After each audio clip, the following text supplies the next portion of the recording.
Voter list में आप अपना नाम कैसे चेक कर सकते हैं? अगर आपका नाम वोटर लिस्ट में नहीं है तो आप उस लिस्ट में अपना नाम ऐड कैसे करवा सकते हैं? एनआरआई कैसे लोकसभा इलेक्शन 2024 में वोट डाल सकते हैं? इन सब पर बात करेंगे इस वीडियो में।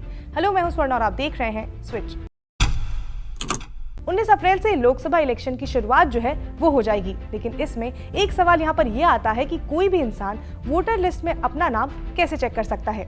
लेकिन उससे पहले मैं ये बता देती हूँ कि वोटर लिस्ट होती क्या है।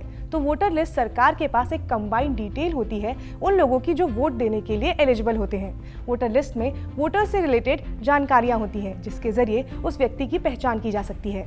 अब हम आते हैं कि वोटर लिस्ट में आप अपना नाम चेक कैसे कर सकते हैं। तो इसके लिए आपको कहीं पर भी जाने की जरूरत नहीं है। इसके लिए बस आपको फोन या लैपटॉप और उसमें इंटरनेट चाहिए। तो वोटर लिस्ट में अपना नाम ढूंढने के लिए स्क्रीन पर जो आपको लिंक दिखाई दे रही है उस पर आपको क्लिक करना होगा, जिसके बाद सर्च इन इलेक्टोरल रोल का पेज खुलेगा, जिसमें आपको search by epic, search by details और सर्च बाय मोबाइल ये 3 ऑप्शन आपके सामने आ जाएंगे और आपके पास इनमें से जिसके भी डिटेल्स हैं उसके जरिए आप अपना नाम वोटर लिस्ट में चेक कर सकते हैं। जैसे कि पहला ऑप्शन है सर्च बाय एपिक। तो जब भी आप अपना वोटर आईडी बनवाते हैं तब इलेक्शन कमीशन के द्वारा आपको एक यूनिक वोटर आईडी नंबर या एपिक आईडी नंबर दी जाती है।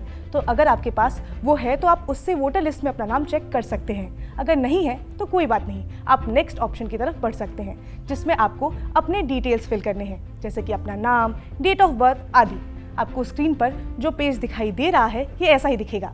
अगर आपके पास ये भी नहीं है तो आप अपने रजिस्टर्ड मोबाइल नंबर के जरिए भी ये चेक कर सकते हैं। इसके अलावा आप हेल्पलाइन नंबर से भी अपना नाम वोटर लिस्ट में चेक कर सकते हैं। वो कैसे? तो उसके लिए आपको इलेक्शन कमीशन के हेल्पलाइन नंबर 1950 को फोन करना होगा। इसके बाद फिर IVR जो स्टेप्स आपको बताएगा उसे आपको फॉलो करना होगा, जिसके बाद आपको अपने वोटर आईडी के बारे में सभी जानकारियां मिल जाएंगी।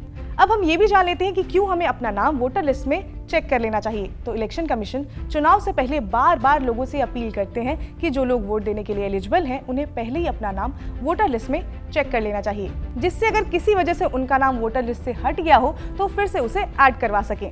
मेरे साथ भी ऐसा ही कुछ हुआ था। दिल्ली में जब MCD के चुनाव हुए थे तब किसी वजह से मेरा नाम वोटर लिस्ट से हट गया था और जब मैंने सुबह वोट डालने के लिए वहां पहुंची तो मेरा नाम वोटर लिस्ट में नहीं था।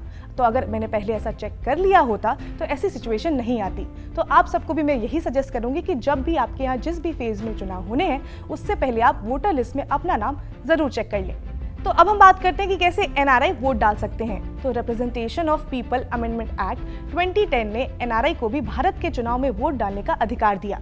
अभी NRI वोट डाल सकते हैं, लेकिन रिप्रेजेंटेशन ऑफ पीपल एक्ट की धारा 20A के हिसाब से उन्हें वोट डालने के लिए पोलिंग स्टेशन पर आना होगा। अब आप सोच रहे होंगे कि NRI वोटर लिस्ट में अपना नाम ऐड कैसे करवा सकते हैं। तो कोई भी व्यक्ति जो 18 साल से ऊपर का है और विदेश में पढ़ने या नौकरी करने के लिए या किसी भी वजह से विदेश में है तो वो NRI 6A फॉर्म फिल कर सकता है। इसे इलेक्शन कमीशन की साइट से डाउनलोड किया जा सकता है। इसके अलावा आप जिस भी देश में हैं वहाँ के इंडियन एम्बेसी से ये फॉर्म आपको फ्री में मिल सकती है, लेकिन उसके लिए एक कंडीशन है कि NRI का घर जो है वो इंडिया में होना चाहिए। इस फॉर्म को ऑनलाइन भी फिल किया जा सकता है या ऑफलाइन भरकर इलेक्टोरल रजिस्ट्रेशन ऑफिसर को पोस्ट किया जा सकता है, जिसके बाद आपका नाम जो है वो वोटर लिस्ट में ऐड हो जाएगा और आप वोट डालने के लिए एलिजिबल हो जाएंगे। तो अब आई होप आप ये समझ गए होंगे कि आप अपना नाम वोटर लिस्ट में कैसे चेक कर सकते हैं और NRI अपना नाम वोटर लिस्ट में कैसे ऐड करवा सकते हैं। चुनाव लोकतंत्र का त्योहार है, तो आप सबसे भी मैं यही कहूंगी कि आपके यहाँ जिस भी फेज में चुनाव होने हैं आप वोट देने के लिए जरूर जाइएगा। और अगर आपको वीडियो काम की लगी हो तो लाइक करें, शेयर करें, सब्सक्राइब करें स्विच को।